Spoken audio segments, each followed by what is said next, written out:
Olá, bem-vindos ao Sempre um Papo, este projeto de incentivo ao hábito da leitura, criado há 39 anos pelo jornalista mineiro Afonso Borges.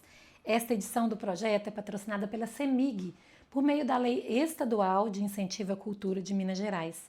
Aqui no canal do Sempre um Papo no YouTube, você encontra mais de 500 programas gravados com autores de Belo Horizonte, de Minas Gerais, do Brasil e do mundo. Te convido a seguir o nosso canal e compartilhar uma conversa que você tenha gostado, admirado e seja um autor de sua preferência. Nós também temos as redes sociais do Sempre um Papo, @Sempre um Papo. É lá que você encontra a nossa programação atualizada. E no site também você encontra tudo sobre os nossos autores, os nossos programas que vão aqui ao ar no Sempre um Papo online e também no Sempre um Papo presencial. E hoje a gente tem a alegria de receber uma autora mineira. Quero te dar as boas-vindas, Olívia Pilar. Bem-vinda. Muito obrigada pelo convite. É um prazer estar aqui. Para a gente também é uma honra receber você aqui para contar sobre a sua trajetória e sobre o seu mais recente primeiro romance, Um Traço até Você.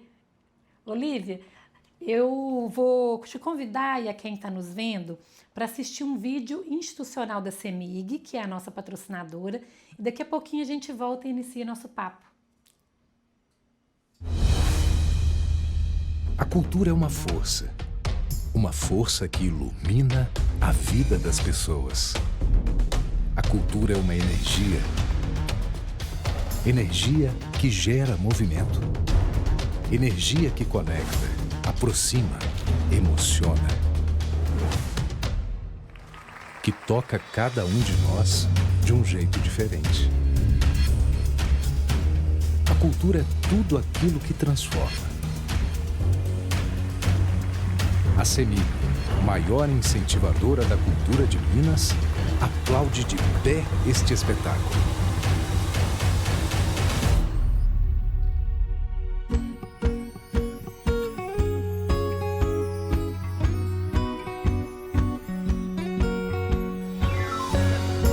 CEMIG, transformando vidas com a nossa energia.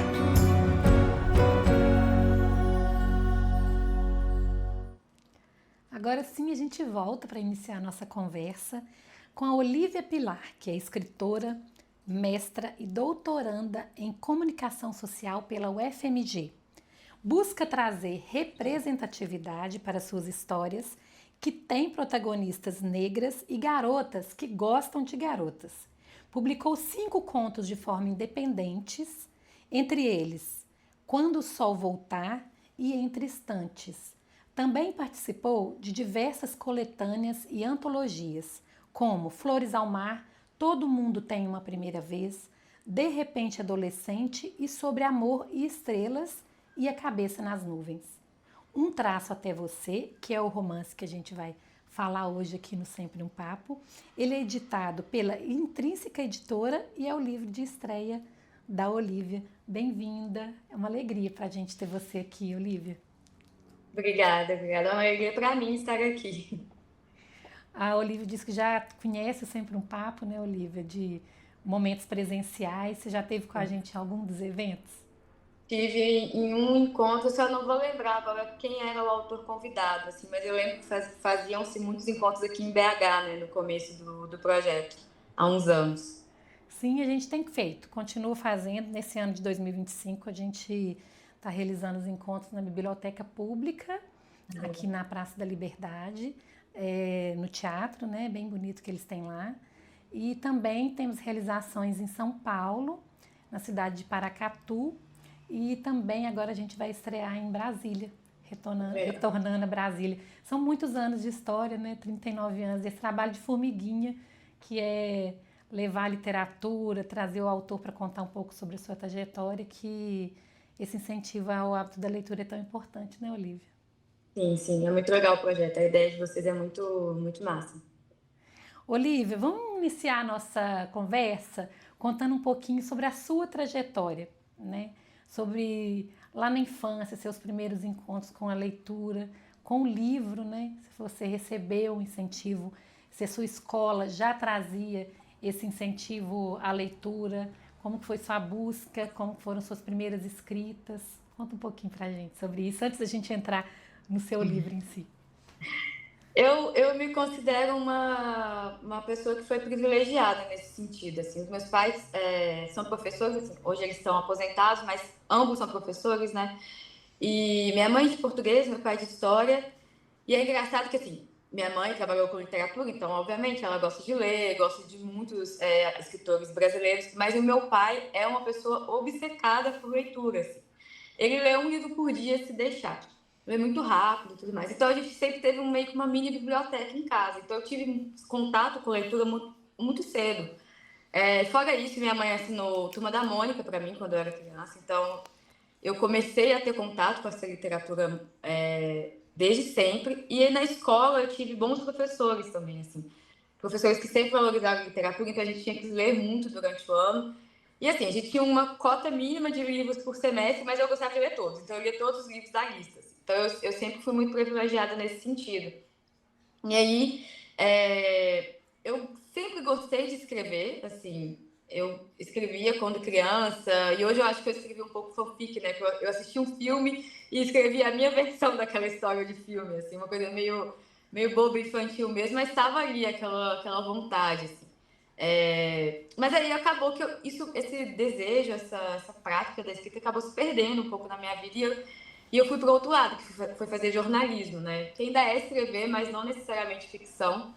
É, Mas é isso, assim, a literatura sempre esteve muito presente na minha vida. Eu tenho uma tia que é escritora de infantil até.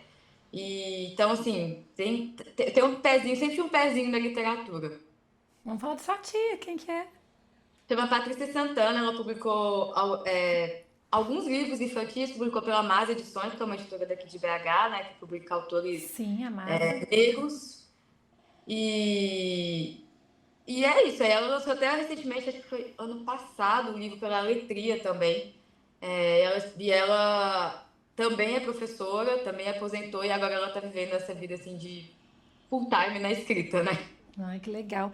A gente já fez aqui Sempre um Papo com a Márcia Maria Cruz, que escreveu a Hum, biografia da Masa, né? Da sim, Masa sim. Editora. A Márcia foi minha professora, inclusive, na Ah, é? faculdade. Ah, É, querida, muito especial para nós aqui. A gente muito já legal. fez Sempre um Papo com ela, já participou dos nossos festivais. Inclusive, quando você falou de fanfic, aqui a Associação Cultural Sempre um Papo realiza festivais literários, né? Que é o Fli Araxá, o Fli Paracatu, Uhum. Fli Tabira, Fli Petópolis. E a fanfic já foi, tema, assim, é um guia, né? Para as crianças fazerem suas redações no concurso de redação que a gente promove nos festivais. E é muito interessante, né? Quando você fala isso de que você mesmo fazia por conta própria, né? Se instigava a isso, a gente sempre incentiva as crianças também a soltar a imaginação por meio da fanfic, né? Ou de forma livre também. Legal. É, e aí na escola, você lendo muito, né? Seus pais lendo muito, você já sentiu como adolescente, como criança ali, você descobria personagens negras nos livros, você sentia essa falta de ter personagens negras? Eu, eu não sentia falta, mas eu acho que não sentia falta porque você não tem o contato, então você não sabe que você precisa sentir a falta, quando eu era criança, no caso. Então, eu não lembro de ter lido pela escola livros com personagens negros, protagonistas, né? Mas eu tive certo contato com o protagonismo negro por causa da minha tia, que é escritora, sempre foi muito ligada ao movimento negro. Então, eu tive certo contato com alguma literatura, mas não é a literatura que, por exemplo, a gente entra numa livraria e está ali estampada, né? Que é de fácil acesso. Assim, é uma literatura que tem um certo público, você precisa procurar muito para encontrar. Então, quando eu era criança, adolescente, eu não lia, mas não sentia exatamente essa falta, assim. E aí, quando eu entrei na faculdade, mais pro finalzinho da faculdade, é que eu acho que essa falta começou a fazer certo sentido na minha cabeça, assim. A questão do cabelo começou a pegar muito forte para mim, porque eu não encontrava referências nem na televisão, nem na literatura, assim, de mulheres negras que tinham um cabelo parecido com o meu. E isso começou a fazer muita falta. Então, ali por volta dos 22 anos, é que, de fato, essa falta de referência ficou muito presente na minha vida, assim. E é estranho porque, assim, a minha mãe parou de alisar o cabelo desde que eu me entendo por gente, assim. Então, eu tinha essa referência dentro de casa. Minha mãe, minhas tias, então, minha família, parte de mãe, sempre foi muito ligada aos movimentos sociais, então eu tinha essa referência, mas não era o suficiente, assim. Eu sempre falo isso em palestras, quando as meninas me perguntam e tal, que mesmo quando você tem uma referência muito próxima, não é suficiente quando você vai para sua escola e você não tem outros amigos negros. Eu que estudei escola particular, né, a vida toda, eu não tinha muitas amigas negras, aliás, pouquíssimas, não tinha professoras negras, não via na televisão atrizes negras. Então, isso foi criando uma falta, assim, de referência, assim. E a literatura tá nesse combo, né? Sim, tô vendo aí um pouco da Lina, da sua personagem, você. Você trouxe um pouco ou muito de você para construir essa narrativa do livro? Como que essa história, né, chegou para você a ponto de você querer escrevê-la? E aproveitando, já vamos apresentar o livro, né, do que se trata esse livro que é tão bonito, tão necessário, que é um traço até você, que é um romance, é uma história de amor, mas que traz muitos temas de extrema importância, né, para a atualidade. É, a Lina, assim, um traço até você conta a história da Lina, como você falou, que é uma jovem garota negra aqui de BH, né? Ela tá aí com seus 18 anos. E ela sonha em seguir a carreira de ilustradora, mas ela não acha que ela tem esse apoio da família dela, dos pais dela, que veem muito mais como um hobby do que como uma profissão mesmo.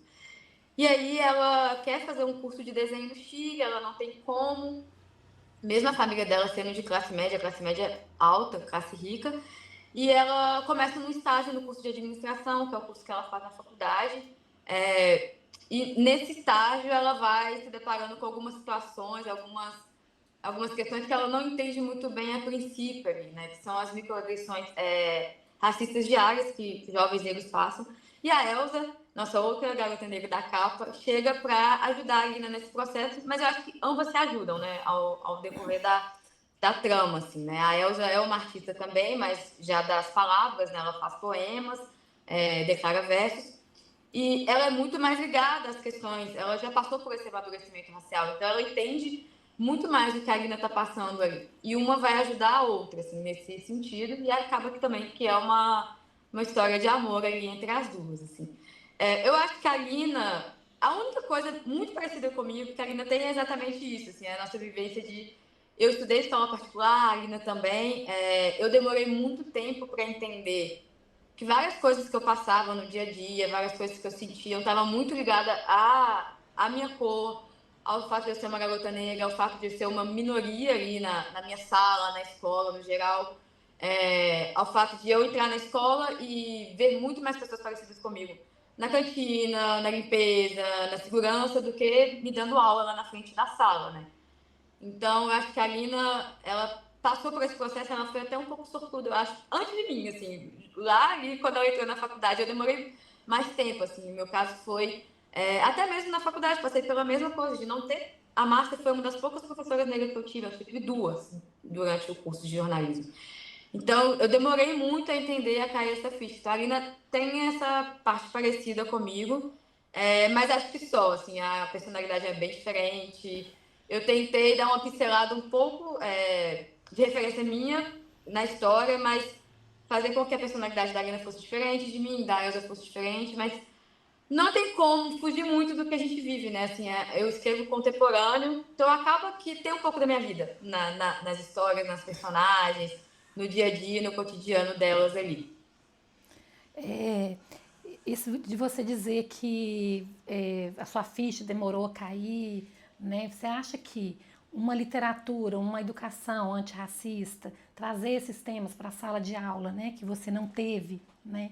E que agora está se falando mais disso, é uma forma das pessoas entenderem melhor desse assunto, tanto os brancos quanto as pessoas negras ou outras etnias?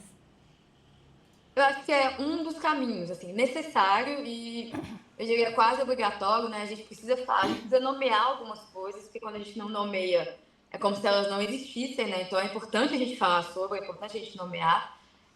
Então, trazer isso para as escolas também é importante.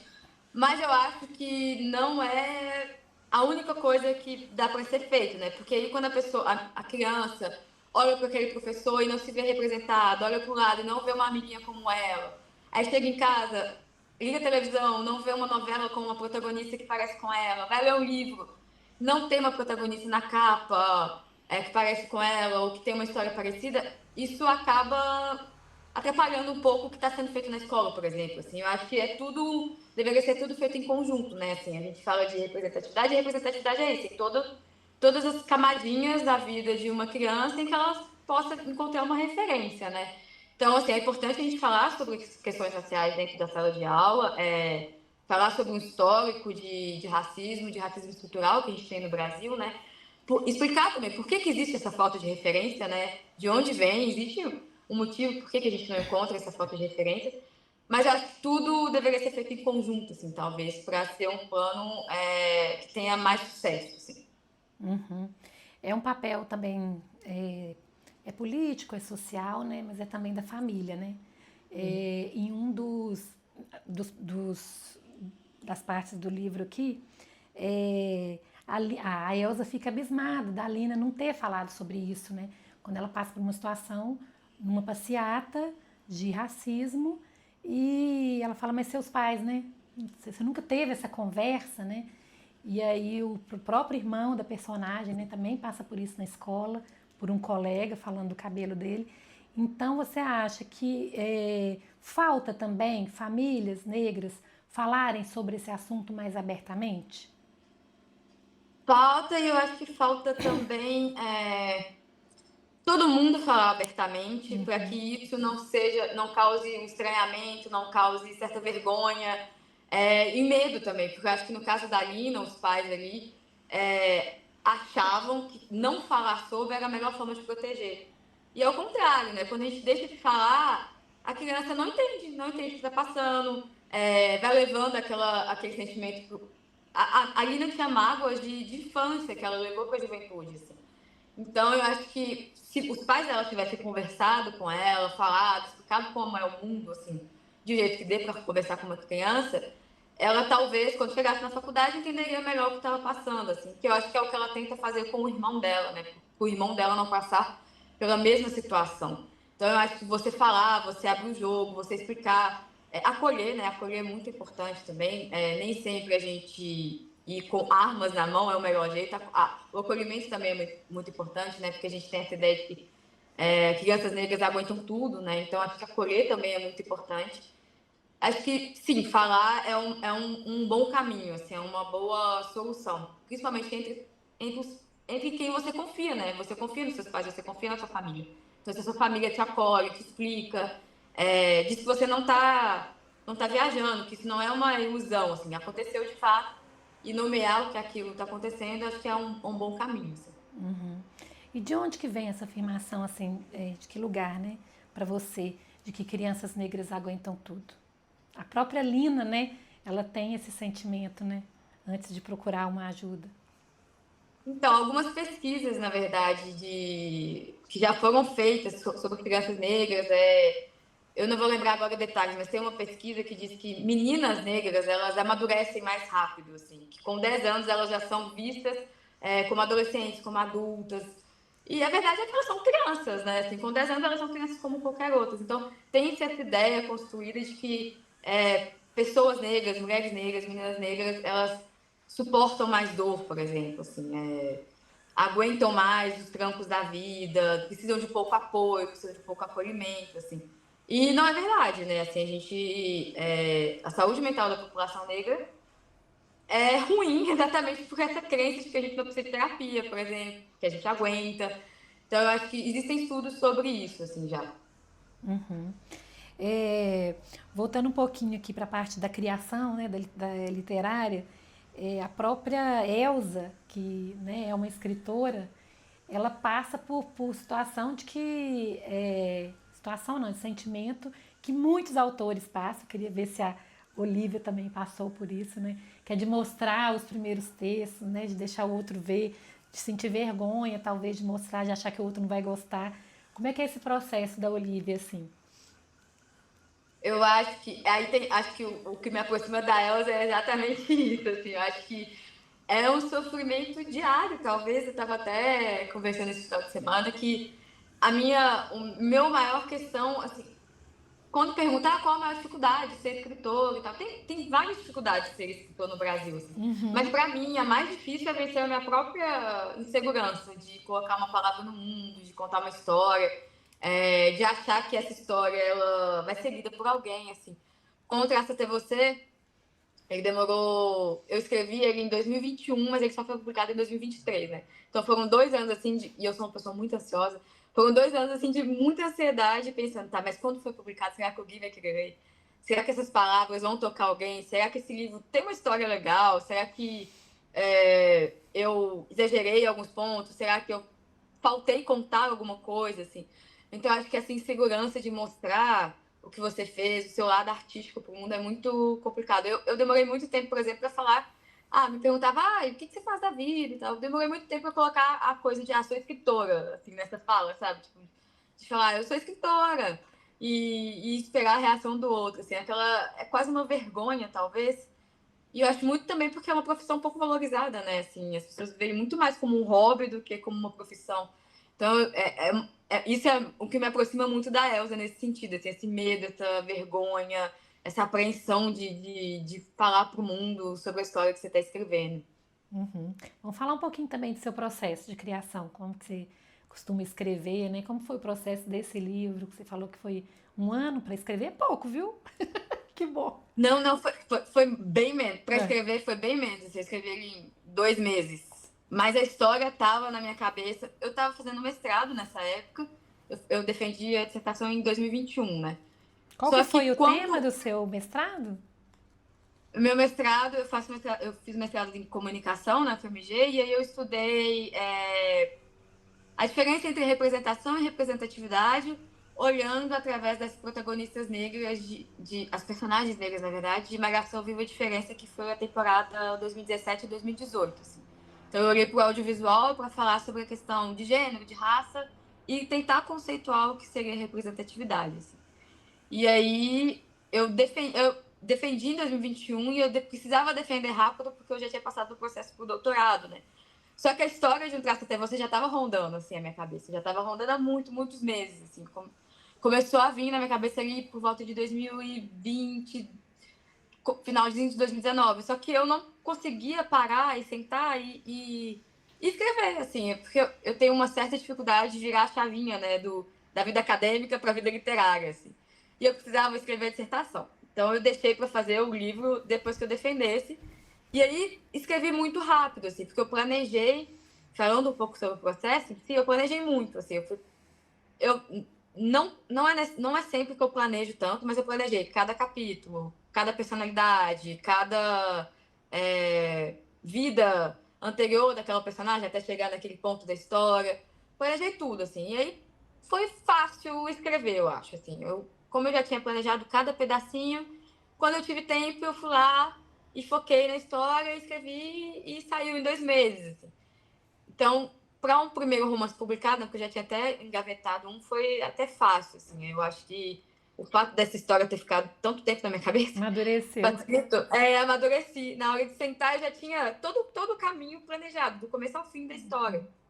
E aí eu passei para umas leitoras minhas se lerem, elas me devolveram. E aquele processo foi para a gente, ela leu, me devolveu, aí eu devolvi para ela, e aí ela mandou para as editoras. A Intrínseca... E aí foi em 2022, a Intrínseca devolveu com uma proposta, a gente assinou o contrato e o livro saiu 1 ano depois. Então demorou 2 anos para ele ser publicado desde o momento em que eu escrevi ele, né? Terminei de escrever ele. Mas Um Traço Até Você foi bem diferente do planejamento que eu tive com ele do que eu tenho com outras histórias, assim. Porque eu tinha escrito contos antes, né? E os contos, o planejamento é menor, né? Uma história mais curta, a gente tem poucos personagens, pouca ambientação, por exemplo, assim. Em Um Traço Até Você tem vários lugares que elas passam, né? E contos você não precisa colocar tantos lugares. E aí, esse planejamento foi mais recheado. Mas recentemente eu escrevi um romance. Eu falei, vou fazer diferente. Vou tentar fazer uma coisa nova. Vou fazer sem planejamento. E aí foi um caos. Escrevi sem planejamento.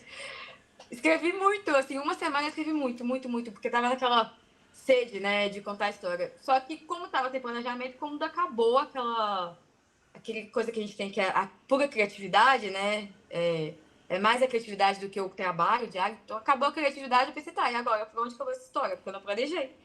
E aí eu tive que voltar, relê-la toda. Eu já tinha... A gente costuma falar em palavras, né? Eu já tinha 20 mil palavras essa história. Eu tive que voltar, relê-la toda. E aí fazer o planejamento do que eu ia ter que fazer depois. Porque faltou essa... quando a gente sai da criatividade, né? Quando a gente sai da empolgação, falta um planejamento, pelo menos pra mim. A Lavínia Rocha, que a gente até conversou antes de começar a gravar, minha amiga, ela é uma Lavínia pessoa que Rocha tem escreve programa com ela aqui, gente. Pode ela é assistir. uma pessoa que escreve muito no feeling. Ela vai completamente na criatividade, o que eu acho muito bizarro, porque ela escreve fantasia, né? E pra mim, eu não sou uma pessoa que planeja muito. Um traço talvez eu planejei bem, assim, mas eu não sou uma pessoa que planeja muito, mas eu preciso de certo caminho. Então, eu percebi isso fazendo essa história recentemente, assim, faltou esse caminho dos próximos capítulos, de personalidades da protagonista, por exemplo. Assim.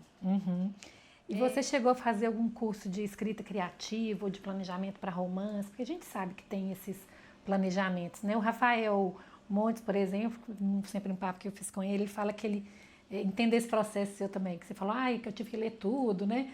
De novo, ele disse que vai cada capítulo que ele escreve, ele volta e lê todos os anteriores para escrever o próximo, para ver se a narrativa tá do jeito que ele quer que ela esteja, né? Eu fiz um curso com uma amiga minha também daqui de BH, Laura Conrado. Eu fiz um curso em... Tem programa da Laura Conrado aqui também, viu, gente? Tô cheia de amigas chiques. Eu fiz um curso com ela, eu acho que foi 2019 ou 2020, que me ajudou muito a desbloquear, assim. A Laura tem uma carreira mais longa que a minha, tem mais experiência em escrever romance, né? Eu tinha escrito um romance que estava engavetado e eu sofri muito para escrever, assim. Foi dolorido, assim, porque eu só escrevia contos. E aí o curso dela me ajudou bastante a desbloquear e a pensar em formas de conduzir, assim. Eu não preciso reler. Quando eu tô, assim, tirando esse romance que eu escrevi recentemente, que eu precisei reler tudo, se eu planejar, assim, bonitinho e tal, eu não preciso planejar exageradamente. Eu não preciso reler o capítulo anterior. Eu preciso ter um fio condutor, assim, algo que me diga o que fazer a seguir, assim. Até porque quando você está escrevendo, em alguns momentos, é quase como se o personagem te levasse para um caminho que você não estava planejando. Assim. É esquisito falar isso, né? Porque o personagem não tem vida. É algo que está saindo da sua cabeça, mas né? a gente sabe que ele tem, né? Quando você começa a escrever, ele tem. Exatamente. Em algum momento parece que ele está indo para um caminho que você não planejou. E aí o fio condutor que você já tinha feito te faz voltar para aquilo que você inicialmente tinha pensado. Não estou dizendo, é claro, que uma história não mude no meio do caminho. Ela pode mudar e acontece muitas vezes de mudar. Assim. Eu tendo a tentar ficar no que eu planejei para não me perder. Mas em alguns momentos acontece, depois que eu acabo de escrever, eu deixo o texto descansar, né? Dou umas semaninhas, uns dias. Isso é muito bom, inclusive, ajuda a sair daquele mundo. Volto e aí trabalho nele novamente. Vejo o que eu posso melhorar, o que ficou estranho, o que eu exagerei, o que fugiu ali da narrativa inicialmente. Assim. Acho que é isso. Assim, eu não costumo reler, a não ser que por algum motivo eu pare de escrever aquela história e aí eu preciso voltar nela um tempo depois, aí eu preciso reler para saber o que eu fiz até agora. Assim. Voltando aqui para o conteúdo do livro, né, essas reflexões que ele traz, a personagem Lina, ela passa por situações de racismo no ambiente profissional, né, quando ela vai ali para o estágio. Eu quero te pedir para falar a respeito desse tema, né, dentro do livro e também o papel da literatura nesse sentido, né, de você trazer isso para a sua literatura e de que forma que ela pode contribuir para que as pessoas sejam mais conscientes nesse ambiente profissional, nesse sentido. Eu tive essa ideia, assim, de abordar, talvez, a questão das microagressões ali no ambiente de trabalho, no ambiente acadêmico, né, e escolar, da faculdade. Quando há um tempo, não lembro exatamente, no falecido Twitter, a gente teve uma discussão sobre racismo na faculdade. Várias pessoas negras começaram a levantar uma hashtag de momento que elas tinham passado por isso pelas pessoas da instituição com eles. Assim. E eu fiquei com aquilo, eu guardei aquilo, assim. E eu pensei, acho que eu posso explorar isso numa história. E aí eu trouxe isso pra Lina, assim. Que aí a história da Lina traz duas coisas, né? Ao mesmo tempo que a Fátima é chefe dela ali, ela também é professora, assim. Então, traz essa coisa da faculdade, traz essa coisa do ambiente de trabalho. O primeiro emprego da Lina, né? Um estágio. E eu acho que são situações muito comuns na vida dos jovens negros, assim, no Brasil, né? Assim, seja na faculdade, seja no ambiente de trabalho, seja no caminho, né? Para o trabalho, para a escola e tudo mais. E eu quis trazer isso, assim. Eu acho que a literatura ela tem esse papel de mostrar um pouco da realidade, assim, né? No meu caso, na literatura que eu faço, pelo menos, eu tento abordar essas questões, assim, porque eu acho que para os meus leitores que são jovens, né? Eles são jovens, adultos. Eu tenho leitores novos, né? Adolescentes, mas tem leitores assim, com seus 25 e tal. É, mas muito na faixa dos 18 anos, dos 17, eu acho que isso é importante. Eu não tive essa referência quando eu estava amadurecendo, né? Quando eu estava me entendendo. Então, eu acho que isso faltou. Se eu tivesse tido uma certa referência de literatura, de explorar essas temáticas, teria sido melhor, talvez, a minha caminhada, né? Eu acho que a literatura ela é importante. Assim, eu não acho necessariamente que a literatura tem sempre um papel educativo, né? E não acho também que um traço até você tem muito esse papel, mas eu acho que a história da Lina pedia. A história da Lina. Igual eu falei, às vezes o personagem te pede alguma coisa, assim. E eu acho que a história da Lina pedia isso, pedia essa discussão, essa temática de falar sobre o racismo ali do dia a dia, no cotidiano, do que é ser um jovem que está começando o seu primeiro emprego, está tentando entender a vida, tentando entender os caminhos que ele quer seguir, assim. É. Você usa um termo que ela te usa, não, que ela usa personagem, né? Aí eu falando que você é a Alina. É, que a própria Fátima, né? Que é a professora, que é a chefe ali do estágio, você usa o termo token, né? Quando chega a outra professora negra para falar daquela pesquisa, né? Eu quero te pedir para falar a respeito disso também, né? Dessa forma de usar a pessoa, né? Que é conveniente para aquele trabalho, mas sendo racista, sendo homofóbica e querendo parecer que é outra, né? Eu acho que o caso da Fátima reflete muito isso, essa. Inclusive, algo que a gente está passando muito agora, assim, também, que é fingir que está valorizando um grupo geralmente minorizado ali, né? Pessoas LGBTQIA+, pessoas negras, indígenas, quando na verdade você está querendo um ganho próprio, assim. A gente vive num mundo capitalista e geralmente é isso, mas no caso da Fátima, ela, nos olhos do público, parecia que ela valorizava muito a Lina, mas ali no ambiente quase particular das três, né, que tem a colega da Lina ali, ela tratava a Lina muito mal, né, assim. E apesar da Lina não entender isso no começo, aos poucos vai ficando muito evidente isso, assim, como ela estava sendo usada por um propósito ali, né, que o propósito do projeto da Fátima era falar sobre minorias e tudo mais, e ela precisava de uma minoria ali para não parecer que ela estava só usurpando um lugar, talvez. Então, eu acho que isso é a questão do token, né? A tokenização. Quando você pega uma pessoa, uma única pessoa, cede, né, na cabeça das pessoas, está cedendo um espaço ali e utiliza para o seu bem aquilo que a pessoa pode oferecer, né? Assim, que é o caso da Lina ali. E tem situações que a própria colega de trabalho rouba ideia, né? Que acontece muito também nesse ambiente, né? Acontece muito, mas que o seu livro traz como um alerta também, eu acho. É, eu acho que esse livro, para mim, serve de alerta para os jovens aprenderem também a se posicionar, né? Sim, eu acho que quando a gente é jovem, a gente tem muito medo, né? Medo de tudo. Assim, medo de você estar fazendo escolhas erradas. Você acha. A Lina, por exemplo, acha que escolher um curso de administração vai ditar toda a vida dela, né? E é muito essa coisa da juventude, né? Você acha que uma única escolha ali vai ditar todo o resto da sua vida. E depois que você fica mais velho, eu já passei dos 30 e percebi isso, assim, que é só uma fase da vida, né? Assim, é só um momento ali que você pode mudar todas as suas escolhas depois de ficar mais velho e tudo mais. Mas quando você é jovem, isso é muito pesado, né? Tem uma carga muito pesada, é algo que parece que vai ditar tudo. E eu acho que é isso, assim, é dizer para os jovens também que, olha, você tem direito de se posicionar, você tem direito de ficar incomodado, você tem direito de falar sobre, de dizer, olha, isso não tá legal, isso não é bom, de reclamar. Então, assim, a Alina, ela achava que ela não ia ter apoio, que ela não ia ser acolhida, e ela é acolhida pela família dela quando ela consegue finalmente falar sobre, né, assim. E demora toda a história do livro para ela entender que ela falar sobre, que é o mais importante, né, que ela verbalizar aquilo que ela tá sentindo, que ela tá passando, é que talvez comece a mudar as coisas para ela. Não que a Fátima vá mudar, assim, mas que a Alina vai mudar em relação à forma como ela recebeu certas palavras, certas atitudes, né? Uhum. E outro tema do livro que é bem importante é que a gente traz a Fátima aqui, que é a homofobia, né? Você traz a questão de gênero normatizado, né? Que tem que ser, mas ela encontra ali no ambiente de trabalho também. Você trouxe dessa forma ali no ambiente de trabalho, mas poderia ser em qualquer outro, né? A questão da homofobia. Como que você trouxe esse tema, assim, qual é a importância dele nesse livro?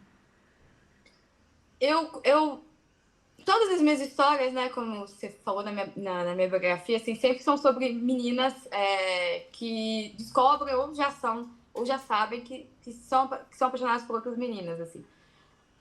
Eu tenho algumas histórias que falam sobre homofobia de forma mais explícita e tudo mais, mas eu queria que um traço até você, nesse sentido, tivesse pouca coisa, talvez, assim. É muito focado na Fátima quando a gente fala sobre homofobia. Eu não queria, por exemplo, que a Alina tivesse essa barreira dentro de casa. Eu queria que isso fosse um ponto pacífico entre a família dela, assim, que quando ela chegasse em casa com a Elsa, a mãe dela não estranhasse, não visse nenhum problema, assim, é só uma garota pela qual a minha filha tá apaixonada, assim, é a mesma coisa do lado da Elsa, da família da Elsa, que elas tivessem acolhimento nisso, assim. Porque eu acho que quando a gente tá falando, assim, especialmente de mulheres negras, a pauta do amor é muito forte, né, assim, é algo que rotineiramente a gente diz que falta na vida dessas mulheres, né? E eu queria que o amor fosse algo fácil para elas, assim, que elas conseguissem ficar juntas fácil, que elas não tivessem problema com a família, que elas não tivessem problema assim na rua, talvez, e numa feira, e que isso ficasse muito localizado numa pessoa que é quase a vilã da história, né? Assim, não estou dizendo que isso não aconteça, assim, a homofobia é algo muito presente. Aconteceu comigo, acontece com várias pessoas que eu conheço, mas eu queria que nisso, talvez, as leitoras que fazem parte da comunidade tivessem ali um acolhimento, que quando elas lessem, elas pensassem, olha, tá tudo bem, sei quem eu sou, sabe, assim, tá tudo bem. Eu, inclusive, eu vou encontrar uma menina que eu vou amar igual a Alina ama a Elsa, assim, e vice-versa. Eu queria que a homofobia fosse pouca, mas que tivesse presente, porque eu acho que faz parte também, né, assim, eu acho que a Alina calhou de ser a Fátima, que já era uma pessoa muito ruim na vida dela, assim. Mas poderia ser qualquer outra pessoa e poderia ser, inclusive, uma pessoa da família, uma pessoa que ela gosta, que poderia dizer coisas ruins sobre o relacionamento dela com a Elsa. Uhum. Você lembrou de um passeio das duas, né, na feira, e tem uma cena que eu achei bem interessante, que é quando a Alina pergunta para Elsa sobre o que ela escreve, né, se ela pode escrever sobre qualquer coisa. Ela, sim, eu posso escrever, inclusive sobre aquela cena que elas estão vendo de uma família, né, do pai brincando com a criança, de balão, e a mãe, ela fala, e a mãe tá ali carregando tudo. Eu acho que é tão interessante seu livro, porque em cada detalhe você pensa uma questão mesmo importante a ser levantada, principalmente para as mulheres, né? Eu acho que, assim, Não sei eu se falei que foi era a única realmente coisa. pensado, mas para mim eu falei, é verdade isso, né? A gente está sempre ali carregando, cheio de sacola, enquanto, né? Eu e a minha esposa, a gente conversa muito sobre isso, porque a gente mora no condomínio, né, de prédios, no caso, e a gente sempre vê os homens, pais de família, saindo para uma pelada, por exemplo. E a gente fica, mas a criança ficou com quem? Por que o pai tem o direito ali de sair pro lazer, o pai sai pro futebol, o pai tem o videogame, e a mãe não tem, porque, tipo assim, o pai tá saindo, a criança tá ficando com alguém, tá ficando com a mãe, provavelmente, assim. E a gente sempre fala sobre isso, a gente mora perto da Lagoa da Pampulha, né, e a gente, de vez em quando, a gente fala, vamos dar uma voltinha na Lagoa, e a gente dá a voltinha, e a gente vem, agora tá muito cheio aqui, daquelas quadras, né, de areia, de grama, e sempre são homens ali, especialmente no fim da noite. A gente pensa, nossa, a mãe saiu para trabalhar o dia inteiro, provavelmente ela volta e o pai vai para pelada e a mãe fica para cuidar das crianças, assim. É uma coisa que a gente sempre fala aqui, né? Como a gente também não tem esse momento de lazer, né? Por que a mãe também não tem um videogame, né? Por que a mãe não pode ir lá jogar o vôleizinho, jogar futebol, né? Ir pra academia, né? Assim, é tão complexo, né? Acho que não foi exatamente tão pensado, igual eu tô falando aqui agora, né? Quando eu coloquei isso na história, mas é algo que a gente discute muito aqui em casa, né? Assim. Normatizado, né? Parece, né, essa história, né? E veio. Agora, vamos falar também sobre as ilustrações, né? Falar sobre essa capa linda do livro. A Lina quer ser uma ilustradora, gosta de desenhar, né? Tem essa reviravolta toda no livro, interessante. E o livro também traz ilustrações. Quero te pedir para falar a respeito dessas ilustrações que estão no livro, da ilustradora. Vou mostrar a capa aqui de novo. A ilustradora. Sim, tem aqui atrás. Acho que dá para mostrar a Pode. primeira ilustração. Tem sim. Tá conseguindo Não pegar dá. aí, Não dá spoiler. Nina? Sim. Dá spoiler. Tem algumas Então, ilustrações no livro. A Ana Cardoso foi a responsável tanto pela capa, e aí a gente quis que as ilustrações também fossem dela, assim, pro traço ficar parecido. Então ela são 3 ilustrações, né, que contam um pouco da história, né? Começa com a Karina sozinha, depois no meio aparece a Elsa, enfim, são 3 ilustrações, e aí a Ana fez a capa também. E é muito legal porque a Ana também é de BH, né? E aí, por exemplo, eu, quando fui falar sobre a capa, falei com a minha editora, assim, com a Suelen, que é a editora da Intrínseca, falei, olha, Suelen, eu não pensei em nada pra capa. Eu preciso de ajuda. É estranho, né? Porque geralmente escritor sempre é muito fervoroso. E eu sou muito, muito chatinha com essa coisa de capa. Então eu falei, olha, eu não pensei em nada pra capa. Eu tô assim, não sei o que fazer. Ela falou, vamos trabalhar. E a ideia da capa veio toda da Suelen, assim. Eu entreguei pra ela e falei, olha, vai. E aí ela pensou nessa ideia delas estarem quase de mãos dadas, mas não ainda exatamente, né? E ter esse traço ao redor. No fundo, é como se fosse a faculdade delas, mas a quarta capa, que é essa daqui, é o viaduto de Santa Teresa, assim. E essa ideia veio da própria Ana, que é a ilustradora, assim. Eu não tinha pensado na quarta capa, no que poderia ser. E ela teve essa ideia, assim. Eu acho que foi muito legal, porque a Elsa tem essa coisa de declamar os poemas, né? E o viaduto de Santa Teresa, a gente tem as batalhas de Islã, é muito próximo desse lado cultural, assim, acho que e ficou muito parecido, assim. Eu já vi leitores falar, é o viaduto de Santa Teresa. Falou, nossa, você reconheceu, assim. E eu acho que ficou muito legal. Eu sou apaixonada, mas assim, eu sou, né, suspeita para falar. Mas eu acho que a capa conseguiu transmitir a história, né? E o fato dela ser com cores vivas diminuiu talvez um pouco da carga pesada que tem na história, eu acho, assim, deu uma aliviada e mostrou que, apesar de ter alguns assuntos sérios, né, que a gente debate, mas também tem um romance ali jovem, né, entre as duas, entre a Lina e a Elsa. As caras felizes da capa é bem legal. Agora, outro tema que é bem comum, né, comum não, bem importante né, na sua literatura, que você traz um pouquinho ali, é a ancestralidade, né?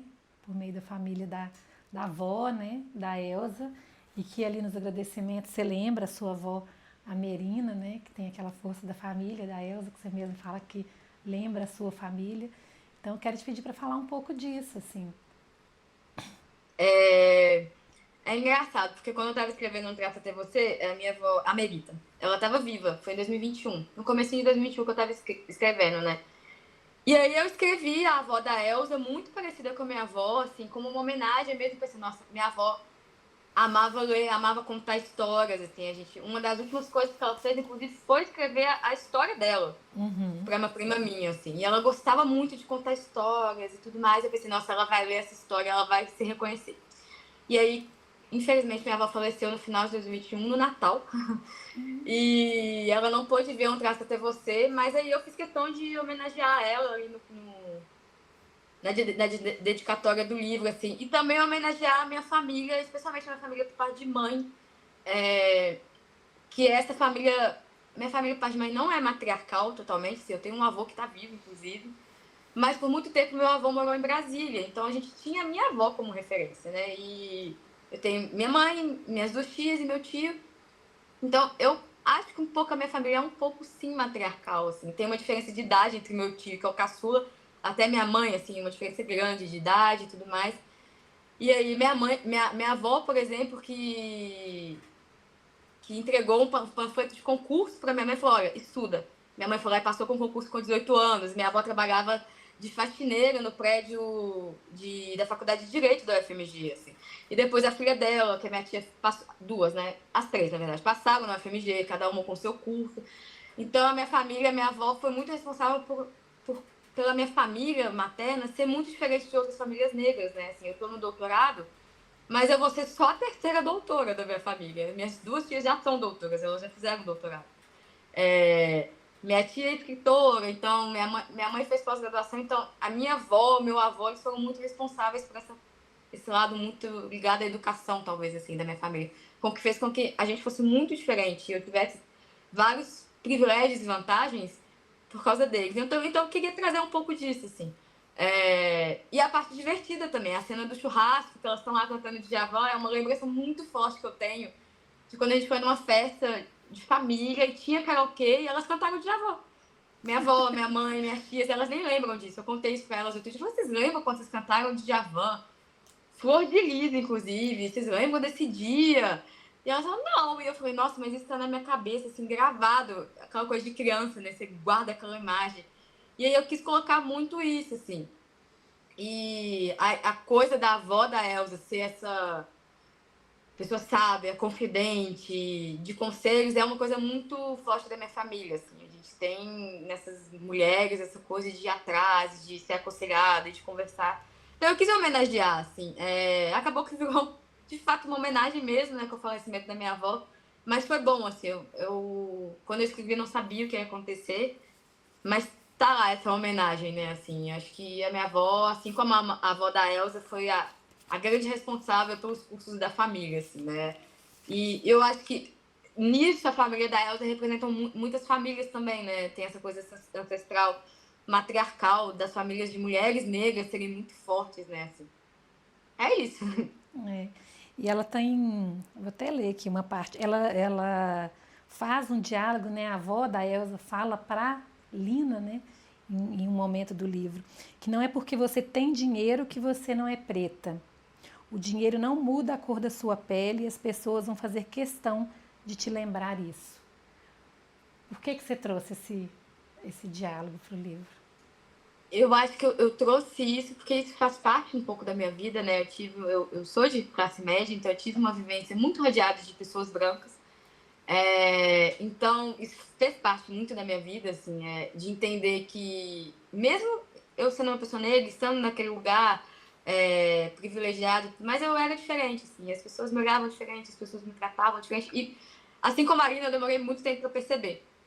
E eu acho também que isso é muito o que acontece para facilitar, talvez, a compreensão, quando a gente vê com artistas, por exemplo, assim, a gente sabe que o artista foi no aeroporto e ele sofreu um caso de racismo. E a gente começa, poxa, ele é famoso, ele é rico, ele tem dinheiro.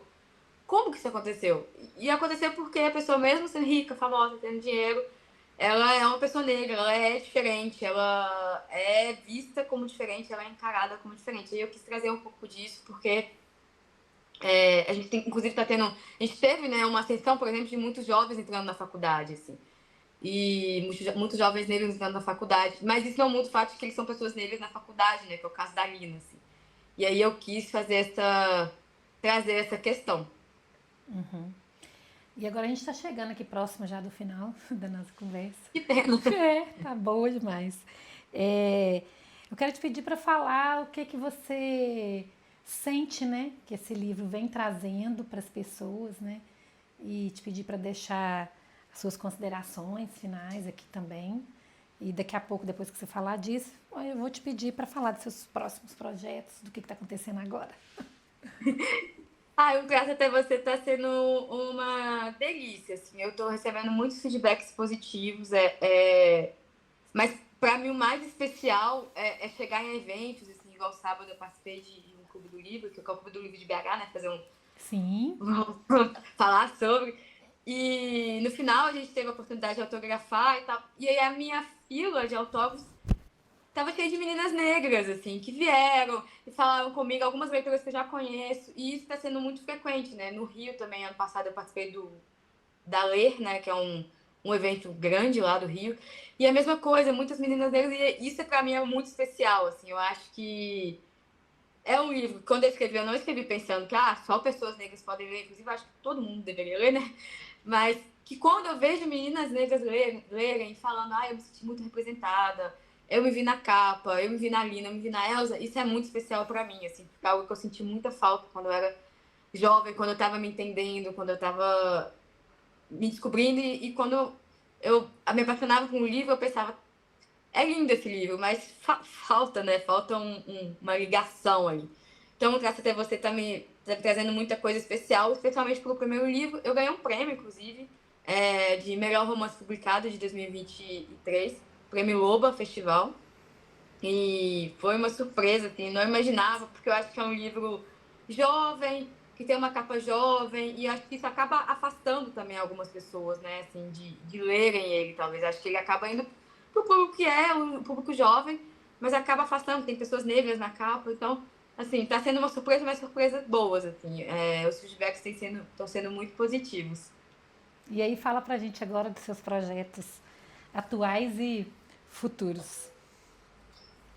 Como eu falei em algum momento, eu escrevi um romance recentemente, né? E já tá com a minha gente, a gente já tá em conversas para ver publicação, para ver se sai esse ano, se sai no começo do ano que vem.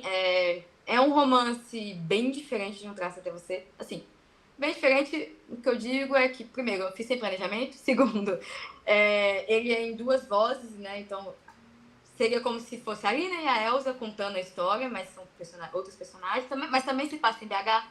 Também são protagonistas negras, jovens, um pouquinho mais velhas, ali com seus 22, 23 anos. E vai falar um pouco sobre o esporte. O esporte é um pano de fundo, na verdade, para a história dessas duas jovens, que no começo não se gostam, mas em algum momento elas começam a se aproximar. Assim, é tudo que eu posso falar. Esse é o meu projeto mais imediato, talvez, assim, eu acho que já voltou para mim e agora eu estou trabalhando nele. A gente está pensando aqui sobre publicações. Eu acho que sai no começo do ano que vem, assim. Talvez no final do ano, mas acho que mais para 2026. Esse é o meu projeto mais imediato, assim, eu acho. Ai, que maravilha. Muito obrigada, Olivia, pela sua presença aqui, por disponibilizar seu tempo para contar um pouco da sua trajetória. Parabéns, né, por trazer esses temas para a sua literatura, para a literatura nacional contemporânea. E é isso, Olivia Pilar, um nome importante da literatura brasileira contemporânea aqui no Sempre um Papo. Obrigada a você que nos assistiu aqui. E espalhe, né, esse link para quem você acha que vai gostar dessa conversa. Muito obrigada. Eu que agradeço do fundo do coração pela oportunidade, pelo convite, pelo trabalho que vocês fazem assim, pela literatura nacional. Acho que é muito importante a gente ter projetos que trazem essa visibilidade. Então, muito obrigada mesmo. Foi um prazer, adorei a conversa. Até breve. Daqui a pouquinho, a Olivia vai contar sobre o outro livro aqui pra gente, viu, Olivia? Vou nos bastidores. Isso mesmo.